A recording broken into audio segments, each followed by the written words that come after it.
Okay, all right. Just to make sure I got it right this time, I went online and I looked it up. It's pronounced Kotobayukiya and Bishoujo, I think.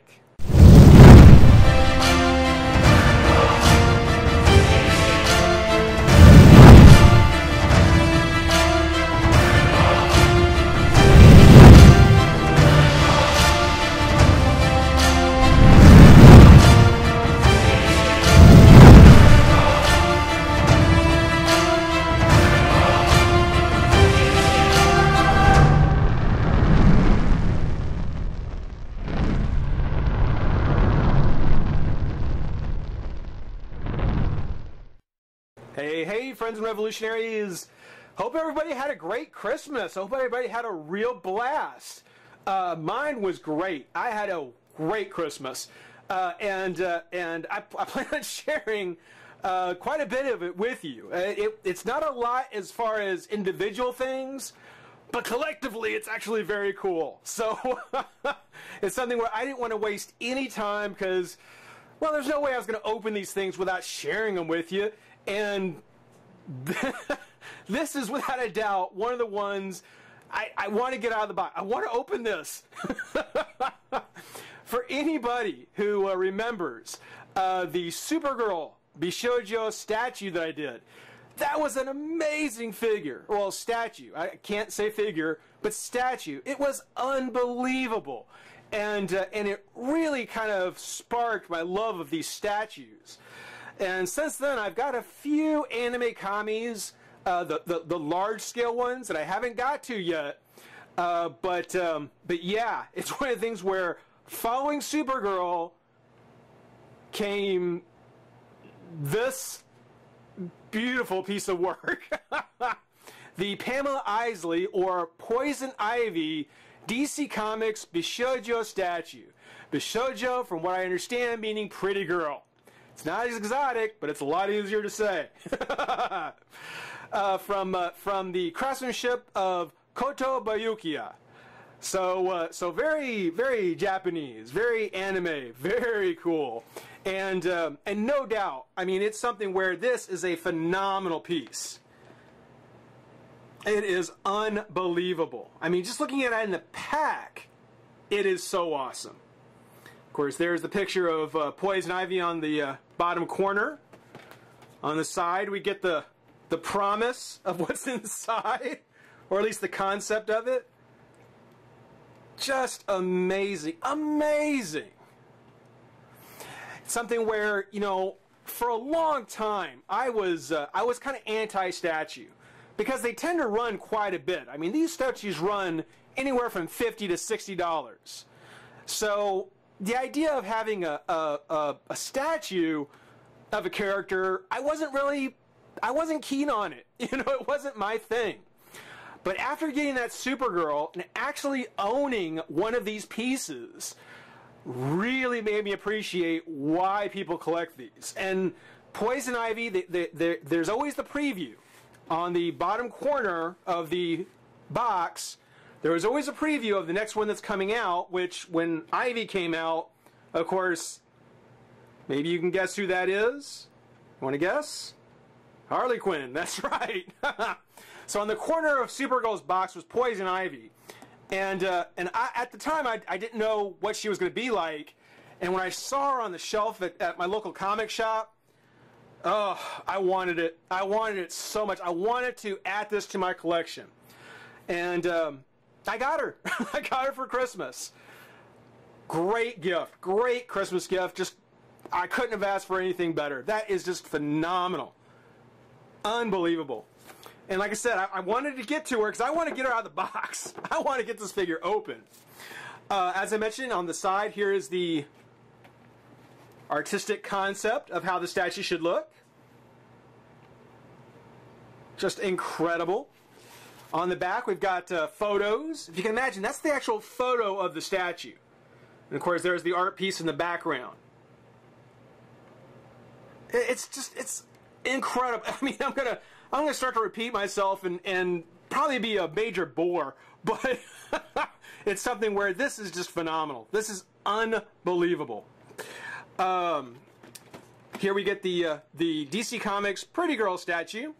Koto Boyukia brings you a new art collection designed by Shinya Yamashita, a well-known Japanese illustrator and game designer famous for his beautiful female characters. Thank you, Mr. Yamashita. Oh, thank you, sir.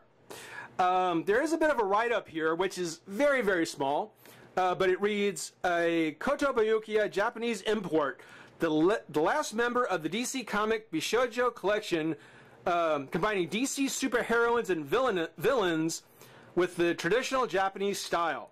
Was the heroics, or the last installment was the heroic Supergirl.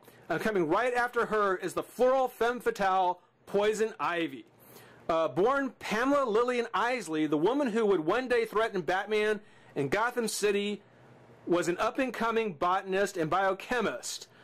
A sadistic professor betrayed her and injected her with a mixture of poisons, unleashing in Poison Ivy the ability to control plant life and create her own floral toxins. Working with a variety of nefarious partners, Isley would embark on a life of crime and become infatuated with the Dark Knight. I don't remember that.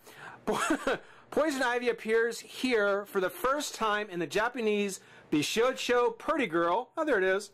Pretty Girl style. Vegetation. Let's see. Poison Ivy struts her stuff in all her verdant glory.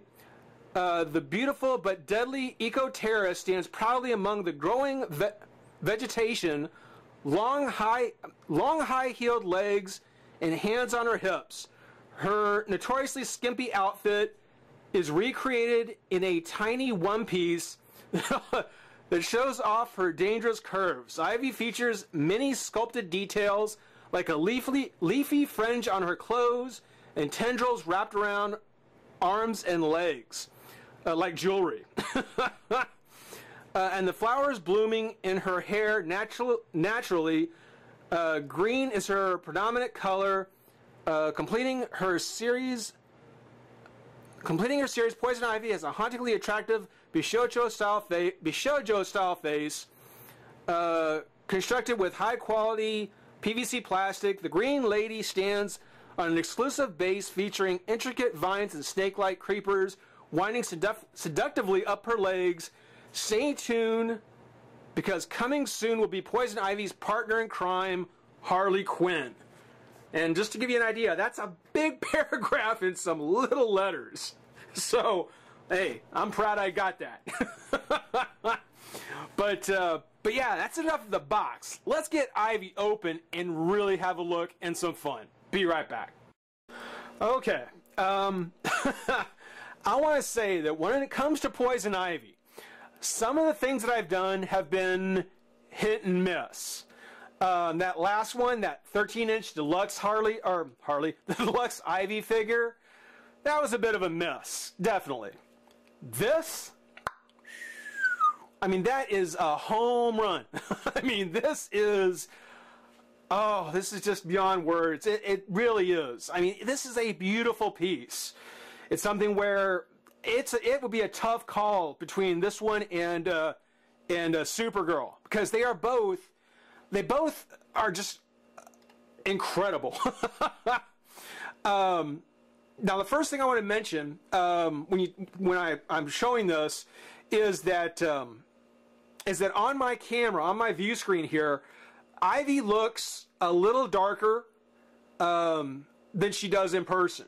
It might look better once it's uploaded. I'm sure it will, but on my camera, it doesn't quite show how just bold that green color is. She's got a very strong green color, but it's not like it's throughout the entire figure as far as like on her skin. I wanted to mention her exposed parts. Don't get silly on me. But if you look at like her legs and her arms, you know, up here on her side, you know, Supergirl had kind of this almost alabaster-like skin. In Ivy, though she's green, they convey that same kind of just very, very nice skin tones.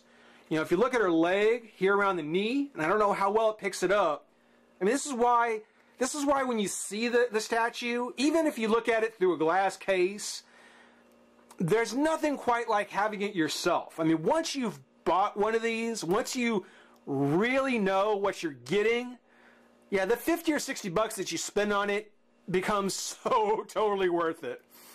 But you look at it and you can see that the green isn't just that light green throughout the whole body. You know, around her knees, like I said, on her side, on her arms, you know, on the top of her chest. You know, there are darker parts that are painted to really capture the idea of the shadow on her. I mean, not to mention that the sculpt on the figure is so amazing that I really wish I had a nice spotlight to be able to put down on her, because it's just amazing. It is such a great statue. It really is. And of course, there's that pretty girl face. So sweet. Thinking of bad things, I'm sure. But look at that. You look at her eyes. You know, there's a gloss over her eyes. Really gives it a great effect. There's a bit of a shine on her lips. Her hair is beautiful. One of the things I do wish is that in the concept art, she had these little daisies that went throughout her entire hair.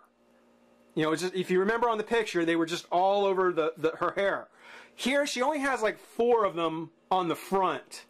And I think just that speckle of white that would have been throughout it would have looked really good. You know, have some white throughout.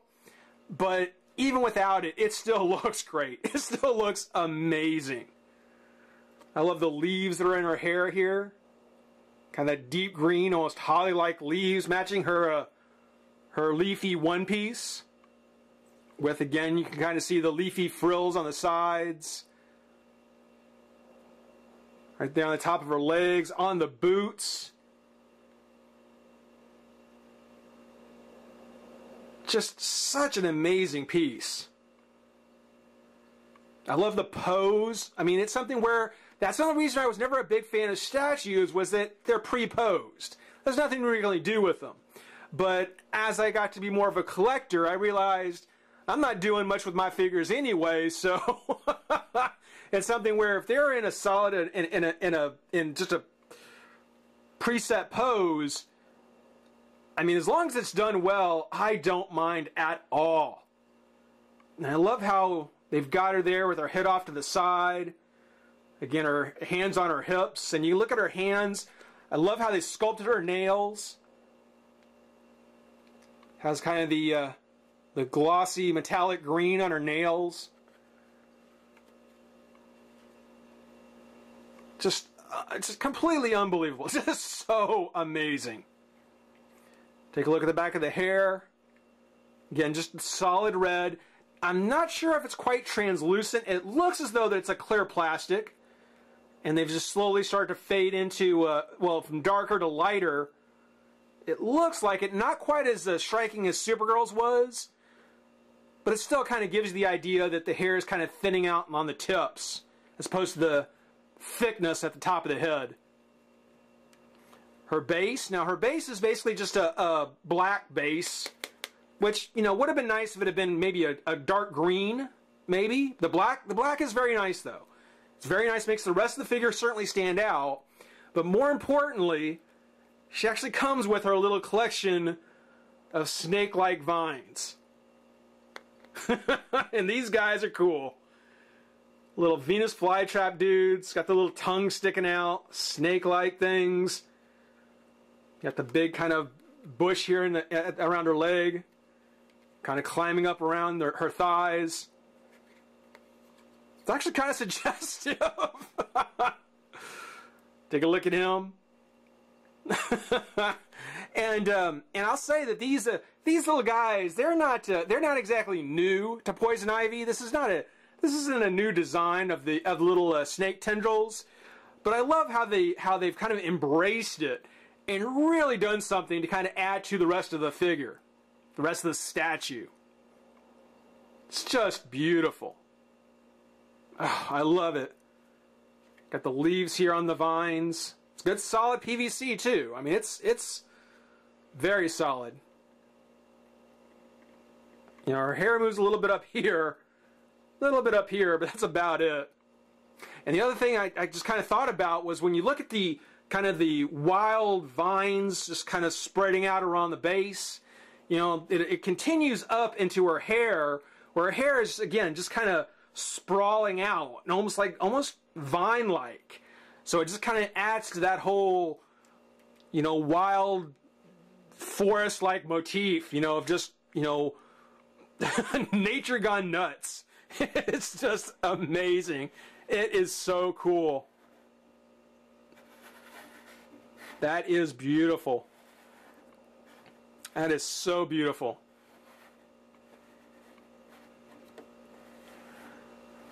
I can't tell you enough. If you are a Poison Ivy fan, even if you're a DC fan, if you're a Batman fan especially, you know, once you have gotten one of these statues, once you've got one of these Bishoujo statues, and once you've got a chance to look to see what you get out of it, I can tell you, you will you will want to get more. I have got a collection that's growing, and so far they've both been winners. So thanks for letting me share it with you. Hope you enjoy watching. Rate, comment, subscribe, join the revolution. We'll be back soon. Bye-bye.